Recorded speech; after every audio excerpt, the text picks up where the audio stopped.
Hey everybody, welcome to Generation Viewpoint. I am Evan, and I don't know what's going on right now. I just love trying to throw you off whenever you start go. I just love trying to throw something in there to get you held up a little bit. You got me this time. It worked? Yeah. I don't know why I find so much enjoyment in that. I don't know. It's I just looked over at you, and you're just, hey. I don't know, man. I like messing with you. So I like throwing off your chi. I don't even know what chi My is. chi? Yeah, your chi. I heard that once, and I'm not sure exactly what the true definition of chi is. I think someone was trying to say cheese, but he got interrupted. Yeah, I don't think that's it. You know, I think it's something like Zen. Your chi and your Zen. Isn't Zen like like where things are placed in the room so that it all makes sense? No, so that's it flows. Yeah, that's something else. That's a method of interior decorating, and I can't remember what the name of that is called. Somebody right now listening is going, yeah, that's the word. They're yelling the word. This is the I think word. it's Zen. It's not Zen. I think it is. No, Zen is like a state of peace or something like that, or I don't know. Google. Isn't that Om? Google Zen. What's Om? Hang on. Ohm. Yeah. That's a measure of current. But Om is when you're meditating, and that's people always say Om. All right, Zen. Chinese is a school of Mahayana Buddhism that originated in China during the Tang Dynasty. I like Tang. As Chan Buddhism. Strongly influenced by Taoism, developed. That's a whole lot of words. So, anyways, it's sort of like Buddhism. That's what Zen is. Yeah. All right? But you can have a moment of Zen, I think. But I don't see that here. Oh, wait. A total state of focus that incorporates a total togetherness of body and mind. That's what it is. That's me right now. You're in a Zenful space. All right. Well, I'm glad you're Zenful. So, anyways. So, listen, talking about trying to be in a Zenful space. So, we've got this guy at my office, right? And he's worked there a long time. He's a really cool guy. But he sat in a different part of the office that was a lot further away from me. Then recently he was moved to another spot that is within earshot of me. Yeah. And I have codenamed him the Whistler because subconsciously, without knowing it, all day long he's so much that I'll be on the phone trying to, communicate. Yeah. And I will not be able to think because of the whistling that's coming from next to me. And whistling has never bothered me. I myself am a whistler on occasion. Yeah. But are you a whistler by any? Like, have you ever done that? Yeah. Yeah. You have. Yeah. I am more consciously aware of my whistling than ever before because the whistler is like totally messing with my Zen. Zen. My Zen. It's crazy though. Right? That is crazy. So the question is, do I say something to him or do I just deal with it? Like you have somebody that you work with and they're doing something that's annoying you, but it's really not like they're not doing something bad, but it's just getting in your mind, right? Yeah. Do you say something to him or do you just let it go and get over it? Like be bigger. What do you think? I think you should take it like that one Disney movie from the song in the movie, and let it go.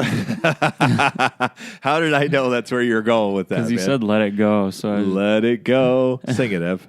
Let it go. Can you play that on your ukulele, by the way? No. You should try. No. I don't know. So here's a question. I'm bored with that one already. Okay. All right, here's a question. When I was growing up, collecting things was like the thing, right? Yeah. Like you sat down and you collected stamps and you had the little mounts for it and baseball cards and football cards. Pez's. You had racks for your Pez collection. Baseball cards, football cards. You had the sleeves and the notebook and all those different things, right?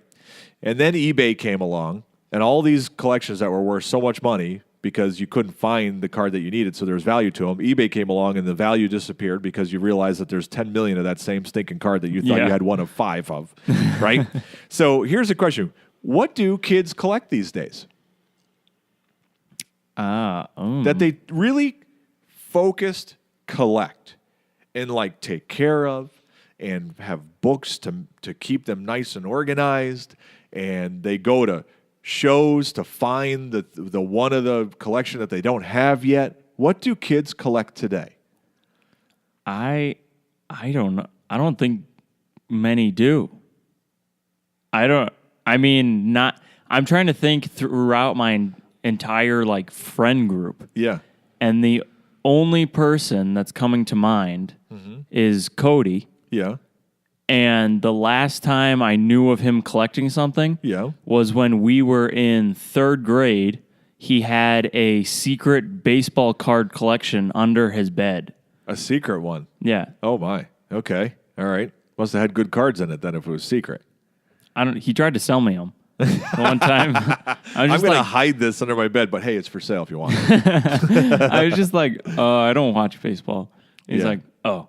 Well, it's worth millions, this box. Is that what he said? Yeah. When we're kids, we think it is, man. Yeah. Like we're sitting on a gold mine here. Yeah. You know? I was thinking about this. Like I don't really hear of it. And maybe somebody out there, if you know of something, please send us a note on our page of a collection that you know of, because I can't think of anything that they collect. Yeah. Now, actually, go ahead.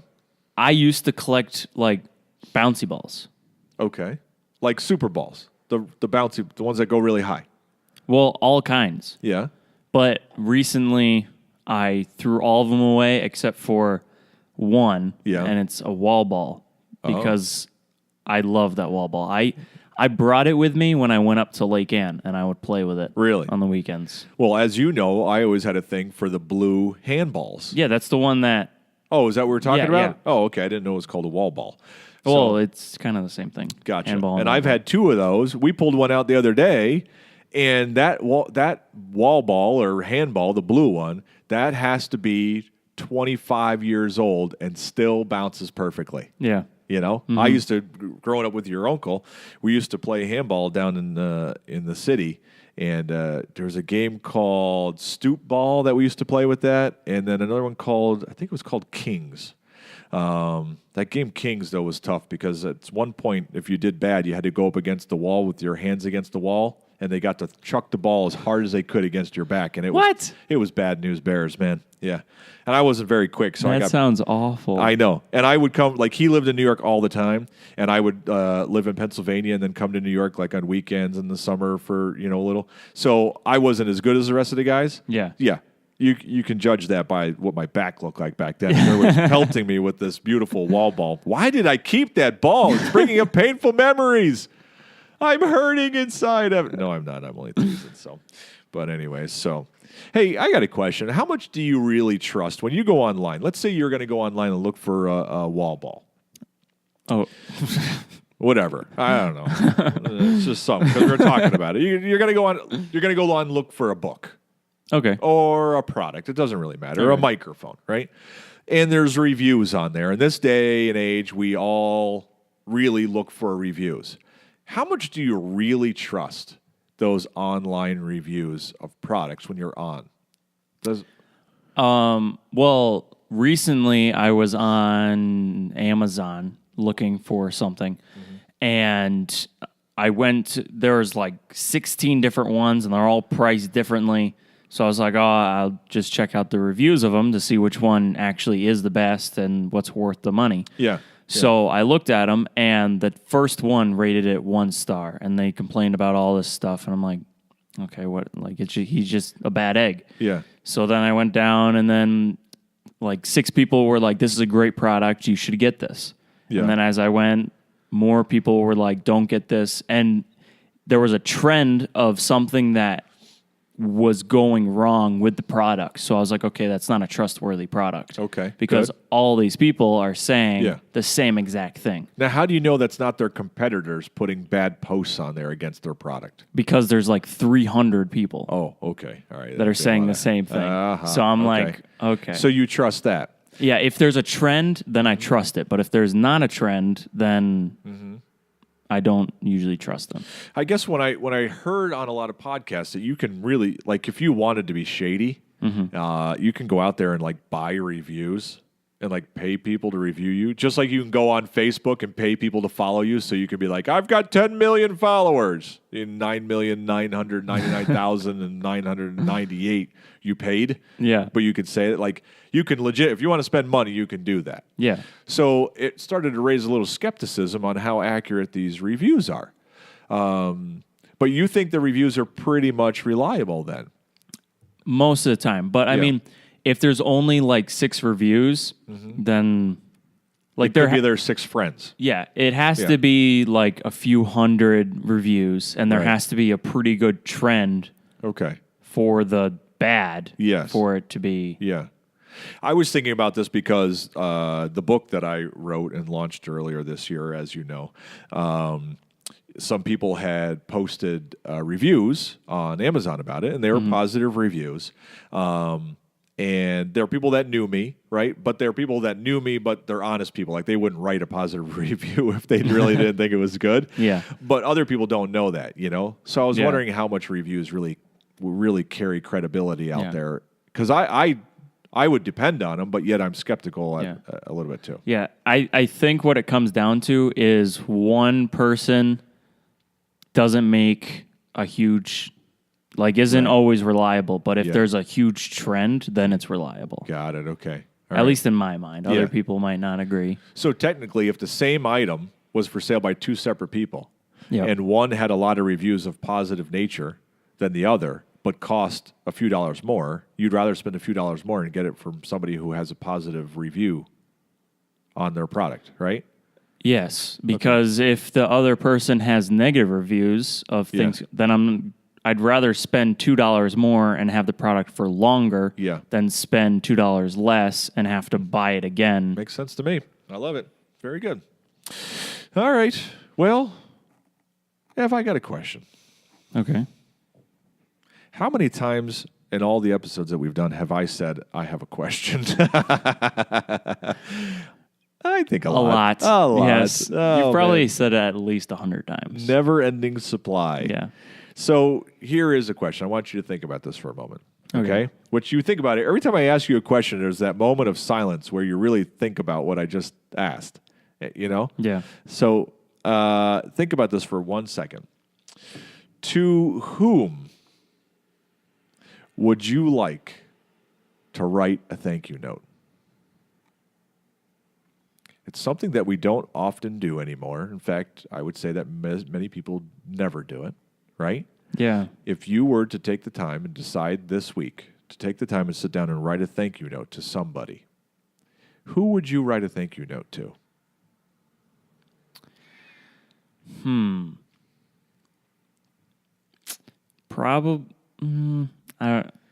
Probably one of my friends from Lake Ann. Okay. Yeah. And why does that person come to mind, if I could ask? If you don't mind sharing. All right, so it is a guy. Yes. Okay, Yes. good. He like influenced me in a positive way to put me on a track to something good. Excellent. Okay. That's awesome. I think that we all of us don't do that enough of taking a moment to write a thank you note or even send a thank you email or something to people. And I think it's something that we should do more. Yeah. Did I ever share the story about when I was writing thank you emails on the podcast? Do you know? Well, if I didn't, let me just repeat it in case we have new listeners anyway. So a while back, I had decided that at our church, that I would get a list of the people who were working there and get their emails, and every day I would write a thank you email to one person. Right. Mm-hmm. Most of them I knew. Some of them I didn't even know who they were, but they were part of something that was serving other people, and I wanted to appreciate that thank you. I was stunned by the emails that I sent, how many of them I got a response email, which I didn't expect the response, but how many of them the response said, you sent this to me at the perfect moment. Now, there's no way that you can send thank you notes to people at the perfect moment. Yeah. But to me, that shows how rare it is that somebody takes some time to say thank you to somebody. Yeah. That when they actually get one, it stands out so much that they're like, wow, that was the perfect day to get this. Thank you. Yeah. Right? Yeah. I think we should challenge ourselves to do that more and be aware of that. Yeah. You know? And we're all busy. Ha ha ha. We all make it, I mean, I use that excuse all the time. I'm busy. I got this to do. I got that to do. I'm tired. I get home. I don't want to open the computer. Yeah. But you know what? A few moments to send an encouraging word to somebody, without any expectation of anything in return, just a thank you. I think that's something that used to get done a lot more that we should bring back. Yeah. What do you think? Yeah, I agree. Yeah. So, all right. Very good. Well, maybe you should send that thank you note to your friend. Maybe I will. Yeah. Type it up. Boom. Snapchat doesn't count, by the way. Oh. Thank you. Picture deleted in 24 hours. Goodbye. So No, it's deleted after you open it. that's what I meant. After 24 hours. You need to get a Snapchat. I don't need it. You need a Snapchat. Please, man. Everyone that thinks he needs a Snapchat, please tell him so, because I think he needs a Snapchat. I'll pass on that. Thank you, though. Very good. Well, that wraps up a whole other episode here. And it was a pleasure sharing this time with you, as always. Yeah. So thanks for joining us, everybody, online, on the podcast, and on our YouTube channel. Hope you guys are having a fantastic week, and we'll see you real soon. See ya.